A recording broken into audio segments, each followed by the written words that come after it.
கம்பன் ஏமாந்தா ஒரு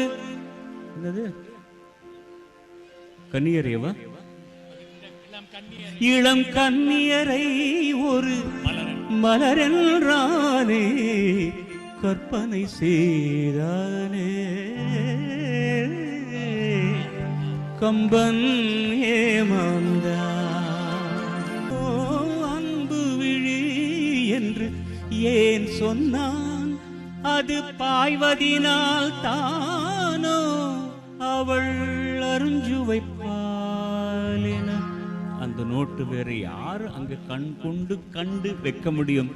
மெல்லிசை மாமன்னர் அவள் அருஞ்சுவைப்பால் ஏன் சொன்னான் அது கொதிப்பதினால் தானோ கம்பன் ஏமாந்தான்.